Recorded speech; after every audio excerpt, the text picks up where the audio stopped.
हमने लास्ट जो discussion cover किया उसमें ये देखा कि भाई काइनेटिक एनर्जी आप रोटेशनल मोशन और फिक्स एक्सिस के केस में कैसे लिखेंगे। आंसर सिंपल से था हाफ आई ओमेगा स्क्वायर। और हमने जो बात करी थी उसमें ये भी आई था जिक्र कि हम अल्फ़ा कैसे लिखें, है ना। अब अल्फ़ा अगर मैं आपसे बात करूं यहाँ पे कि rotational motion about fix axis के केस में मुझे एंगुलर एक्सलेशन को फोकस करना है ना। तो आपने कहा कि ठीक है, एंगुलर एक्सलेशन कैसे निकाला जाए। क्लियर। जरा एक एनालॉगी देखते हैं। जब आप बॉडी को पार्टिकल की बात करते थे तो पार्टिकल के केस में आपने काइनेटिक एनर्जी की value half M V square लिखते थे। जब आप रोटेशन के केस में आए तो rotational motion about fix axis के केस में kinetic energy half I omega square I. आप एक बार को रिलेट कर सकते हैं कि ये दोनों इनर्शिया हैं और ये दोनों आपकी स्पीड ऑफ मोशन है। नो डाउट यहाँ पे लीनियर स्पीड ऑफ मोशन है और यहाँ पे आपके एंगुलर स्पीड ऑफ मोशन है। ठीक है, तो ऐसा है डिस्कशन। नेक्स्ट पॉइंट आया बच्चे यहाँ पर कि किसी बॉडी को चलाने के लिए आपको किसकी ज़रूरत पड़ती थी। सो उसकी स्टेट ऑफ मोशन में चेंज के लिए हमें नेट फोर्स की ज़रूरत पड़ती थी, और किसी बॉडी का रोटेशनल मोशन में चेंज करना है तो नेट टॉर्क आता है। तो ये आपका नेट फोर्स टॉर्क से रिलेट हो गया। और जब बॉडी की स्पीड चेंज होती थी तो D V by D T जो टर्म था बच्चे, वो पार्टिकल का एक्सेलेरेशन होता था। ओके, एक फिक्स लाइन में अगर पार्टिकल मूव कर रहा है तो उसकी स्पीड का चेंज जो है आपका ए आता था। और ऐसे ही बच्चे आपका जब फिक्स एक्सिस के ओर रोटेट कर रहे हैं तो D omega by D T alpha होता है। तो अगर मैं आपको न्यूटन सेकेंड लॉ की बात करूं, है ना, सेकेंड लॉ के केस में हमने पढ़ा था कि किसी बॉडी पे जो नेट फोर्स होता है वो आपके पास मास इनटू एक्सेलेरेशन होता है। You can find the acceleration of the body by the help of net force and balance force acting on the particle, और उसका रेशियो आप m के साथ लें। अब आप एनालॉगस टर्म को रिप्लेस करना शुरू करें। फोर्स के कोरस्पॉन्डिंग टॉर्क, मास के कोरस्पॉन्डिंग आई, एक्सेलेरेशन के कोरस्पॉन्डिंग अल्फा। तो अगर आप किसी बॉडी को टर्निंग इफेक्ट देना चाहते हैं, घुमाना चाहते हैं, तो आपको नेट टॉर्क चाहिए होता है, और नेट टॉर्क की वैल्यू बच्चे अल्फा के इक्वल होती है। अल्फा होता है नेट टॉर्क डिवाइड बाय आई। लेकिन मैं जितनी आपसे बात करूँ उसको बहुत अच्छे से ध्यान रखिएगा, ये यूनिवर्सल फॉर्मूला नहीं है, it is not always applicable. Okay, torque alpha हमेशा नहीं चलता है। टॉर्क की रियल डेफिनेशन कुछ और है। पर ये कब लग सकता है, तो sir about rotation about fix axis के केस में आप इसको यूज करेंगे पार्टिकल का एंगुलर एक्सेलेरेशन निकालने के लिए। क्लियर, डन, ठीक है। तो भाई जो क्वेश्चंस हमने करे उनको हम एक बार फिर से देखें। एक क्वेश्चन सबसे पहला बच्चे मैंने आपको कराया था अभी थोड़ी देर पहले, मुझे लेक्चर जो लास्ट लेक्चर था उसमें, कि भाई आपने एक रॉड यहाँ से रिलीज़ करी थी और जब ये रॉड वर्टिकल होगी तो अब बताइए उसका ओमेगा कितना होगा, है ना। ये तो बात थी। इनफैक्ट आपने टिप की स्पीड पूछी थी, बेसिकली वो ओमेगा पे डिपेंड करता। तो अब बच्चे मैं आपसे बात करूं, अगर मैं रॉड की अगर बात करूं, रॉड इस पोजीशन पे आ गई थी, एक सर्टेन इंस्टेंट मान लेता हूं जिसमें रॉड कितना एंगल फॉल कर चुकी है, थीटा एंगल। रॉड अगर इस तरीके से इस पोजीशन पे, तो रॉड पे जो फोर्सेस होंगे वो एक आपका रॉड का वेट होगा बच्चे, और एक हिंज जॉइंट का फोर्स होगा। आप उसे सिंपली हिंज जॉइंट के फोर्स को, अब डायरेक्शन नहीं पता है, ऐसे लगा के छोड़ दीजिए। ये हिंज जॉइंट के फोर्स को आपने एच नाम दे दिया। तो अगर मैं पूछूं बच्चे यहाँ पे फिक्स पॉइंट, क्या आप मुझे इस इंस्टेंट पे टॉर्क अबाउट फिक्स पॉइंट बताएंगे कितना आएगा। सर फिक्स पॉइंट से दो ही फोर्सेस है, एक एम जी और एक हिंज पॉइंट का फोर्स। टॉर्क देने की कैपेसिटी बेटा केवल किसके पास है, एम जी के पास। Torque due to M G कितना होगा, तो सबको क्लियर है बच्चे कि अगर ये डिस्टेंस देखोगे तो ये आपके पास L/2 आएगा, और ये इसका अगर लाइन ऑफ एक्शन है और ये L/2 है तो ये L/2 cos थीटा। क्लियर, ये लाइन ऑफ एक्शन, ये L/2 cos थीटा। तो torque simply mg L/2 cos theta. Done. Torque किसके इक्वल होगा, सर टॉर्क इक्वल हो जाएगा आई अल्फा आई अल्फ़ा, आई किसके अबाउट, जब आप टॉर्क फिक्स पॉइंट के अबाउट निकाल लें तो आई भी सेम एक्सिस के अबाउट होगा। फिक्स पॉइंट के अबाउट आई की वैल्यू आपकी इस एंड के about M L square by 3 आती है, तो M L square by 3 into alpha, और अल्फ़ा की वैल्यू बच्चे कितनी आ जाएगी 3g by 2l cos theta. Clear. तो भाई अब बात यह है कि इसे अल्फ़ा की वैल्यू तो आ गई, ये एंगुलर एक्सेलरेशन क्या वेरी कर रहा है, हाँ सर थीटा जैसे चेंज होता जाएगा, बहुत बढ़िया चीज़। जब थीटा 90 डिग्री होगा तो कॉस 90 से अल्फ़ा 0 से, क्यों, जब रॉड वर्टिकल हो जाएगी तो एम जी आपका सस्पेंशन पॉइंट से पास करेगा फिक्स पॉइंट से, तो फिर टॉक आएगा ही नहीं। तो थीटा इक्वल टू 90 डिग्री पे अल्फ़ा की वैल्यू 0 होगी। डन। चल आगे बढ़े। अच्छा अल्फ़ा किसका इक्वल होगा, तो अल्फ़ा आप लिख दोगे सर जैसे acceleration V D V by D X होता था, वैसे अल्फ़ा को आप omega D omega by D theta लिख सकते हैं। कोई बच्चा बोल सकता है कि सर ये बात कैसे आ गई, तो देखो भाई अल्फ़ा काइनेमेटिक्स में D omega by D T हुआ, आप इसे D omega by D theta into D हीटा by D T तो लिख सकते हैं ना।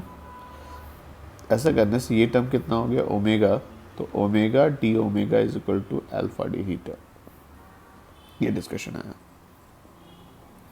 तो आप अच्छे से देखा जाए यहाँ पे क्या कॉन्सेप्ट बना,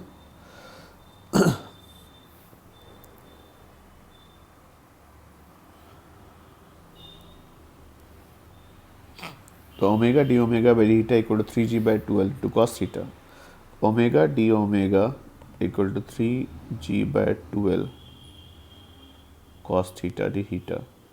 आप इसे इंटीग्रेट करें, आप ये निकालना चाहते हैं जब रॉड वर्टिकल होगी तो उस सिनेरियो में हमारा ओमेगा कितना होगा। तो जब आपने रॉड को ड्रॉप किया था उसमें थीटा की वैल्यू बच्चे कितनी थी 0, ओमेगा भी 0 था। जब थीटा बच्चा आपका पाई बाई 2 हो जाएगा, वर्टिकल हो जाएगी रॉड, तो ओमेगा हमें निकालना है। ओमेगा डी ओमेगा का answer omega square by 2, 3g by 2l एक कांस्टेंट टर्म है, आप इसे बाहर कैरी कर लीजिए। कॉस थीटा इंटीग्रेशन कितना हो जाएगा साइन थीटा, साइन थीटा में अभी लिमिट रखना बाकी है ना, तो ओमेगा स्क्वायर बाई 2 जब रॉड वर्टिकल होगी तो ओमेगा की वैल्यू क्या हो जाएगी sine pi by 2 1 minus 0 2 cancel and omega square equal to 3g by L. तो एंगुलर स्पीड जब रॉड वर्टिकल होगी तो कितनी होगी 3g बाई एल, और अगर आप ट्राई करेंगे तो omega equal to 3g by L में जो एंड टिप पॉइंट था, टिप एल रेडियस में टर्न कर रहा था, तो एल ओमेगा के according answer under root 3g L आएगा। क्लियर। ओमेगा की वैल्यू यहाँ रखिएगा तो आपका आंसर आना चाहिए। अगर आप देखें तो थोड़ी देर जो लास्ट लेक्चर में हमने डिस्कशन किया था तो V equal under root 3g ही आया था, तो सेम पॉइंट है, बस फ़र्क क्या है, यहाँ पे आप किस कॉन्सेप्ट से सॉल्व कर रहे हैं, bye the concept of alpha and torque. तो टॉर्क इक्वल टू अल्फ़ा एक इंटरेस्टिंग डिस्कशन है। चलिए भाई एक क्वेश्चन और था हमारे पास, बिल्कुल सिमिलर हमने लास्ट लेक्चर में डिस्कस किया था कि आपने एक पुली ली थी, है ना, आप चाहें तो डायग्राम वहाँ से बोरो भी कर सकते हैं। भाई मेहनत से बनाया हुआ डायग्राम है तो क्या बोरो करें, नहीं बोरो नहीं कर पाएंगे क्योंकि भाई आपने बहुत सारा उसमें पहले ही सब कुछ कर रखा है गड़बड़, ठीक है। पर ये क्लियर है, find the speed of hanging block after it falls by H. तो चलो इसको टॉक से सॉल्व करके देखें क्या आता है, ठीक है। तो देखो ये आपने पुली ली, मैं कोशिश करता हूँ भाई ड्राइंग वैसे ही दोबारा बना पाऊँ, ये फिक्स था, है ना। इसके ऊपर बच्चे आपने रोप ली, रोप आपने ऐसे बना दी, रोप इस पर रैप करके रखी है, ठीक। और रोप यहाँ से जैसे आप इसे रिलीज़ करोगे तो रोप लूज़ होती जाएगी, अनवाइंड होती जाएगी। क्लियर। यहाँ बच्चे आपने एक ब्लॉक रखा, अब ये ब्लॉक आपने यहाँ से रिलीज़ किया, ये मास m का ब्लॉक है, ये मोमेंट ऑफ इनर्शिया I और रेडियस r की पुली है, डन। अब अगर मैं आपसे बात करूँ इसमें फोर्सेस और टॉर्क पे चलें और क्वेश्चन ने पूछा गया find acceleration of small block. Clear. Obviously अगर ए निकल जाएगा डिस्टेंस पे निकल आएगी।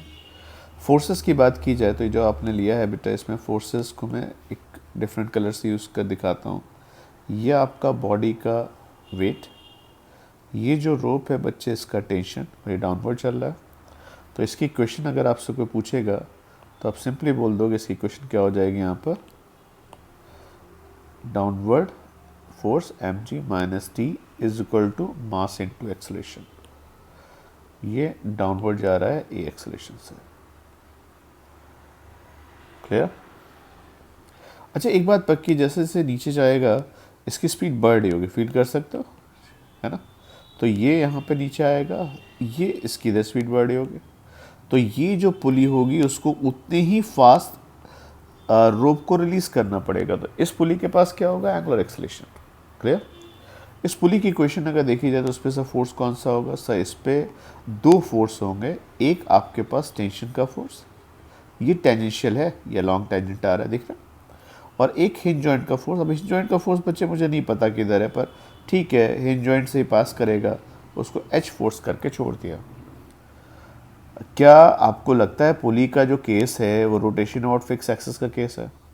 तो अगर पुली की क्वेश्चन लिखूंगा तो क्या टॉर्क अबाउट फिक्स पॉइंट लिख सकता हूँ? सही, ये जो फिक्स पॉइंट है जिसको हिंज पॉइंट बोलिए, फिक्स पॉइंट बोलिए, उसके बाद टॉर्क देने की कैपेसिटी किसके पास है, टी के पास। तो टी टेंजेंशियल फोर्स है, आर डिस्टेंस पे अप्लाई किया, ये नेट टॉर्क आएगा, और नेट टॉर्क किसके इक्वल होता है, आई इंटू एल्फा। तो टेंशन की वैल्यू बच्चे आपके पास आ गई I alpha by are.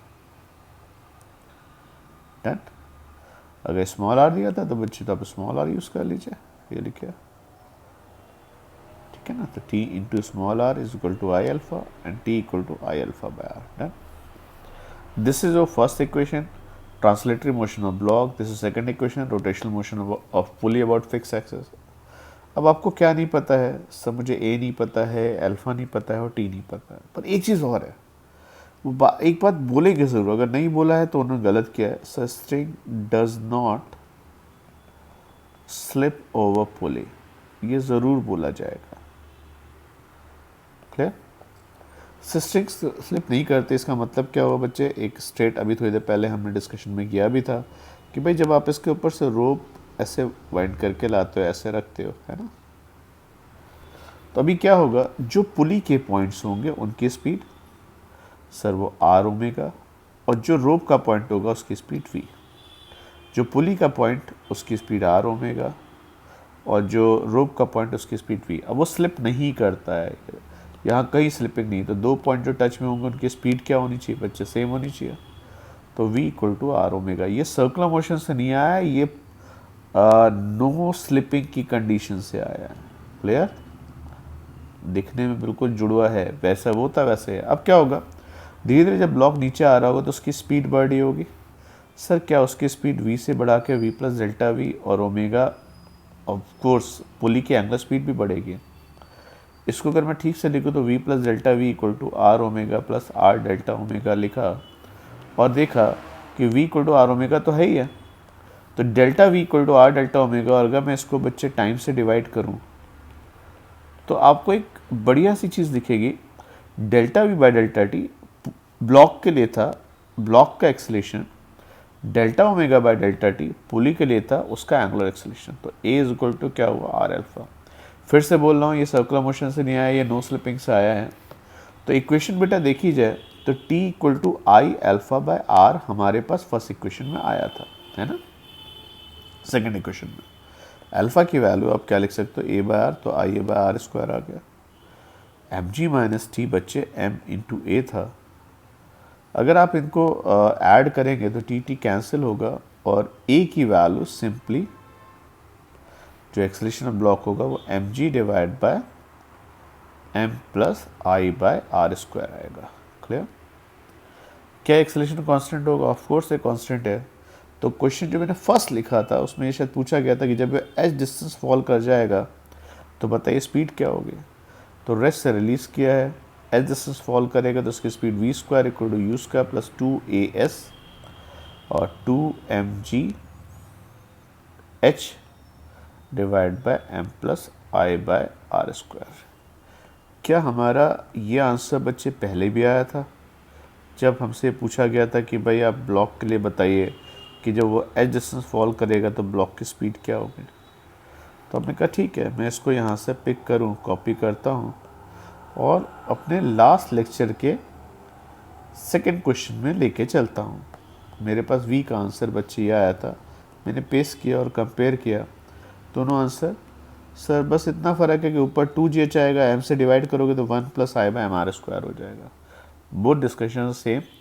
In one discussion you have approached the problem by the concept of energy, and second you have approached the same problem by the concept of torque. तो एक बच्चे ने कहा सर तीसरा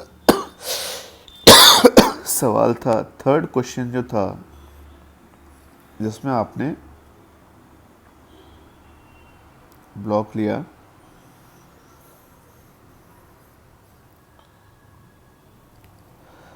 और पुली ली, पुली को बच्चे आपने एक पॉइंट पर फिक्स किया और इसके ऊपर से आपने एक रोप पास करे, ये आपके पास रोप आ गई, क्या ये रोप बच्चे आपने इस तरीके से रखा, ठीक है, और यहाँ से आपने ब्लॉक्स को कनेक्ट किया। क्वेश्चन में पूछा गया था अगर ये ब्लॉक M1 है, ये ब्लॉक M2 है, पुली को मैं मान लेता हूँ, इसका moment of inertia radius r दिया गया है, तो एक्सेलरेशन ऑफ ब्लॉक्स बताइए कितना होगा, है ना, एक्सेलरेशन ब्लॉक M1 बताइए। तो ये हमने डिस्कशन किया था और हमारा आंसर बच्चे ये आया था, M1 - M2g divide by M1 + M2 + i/r²।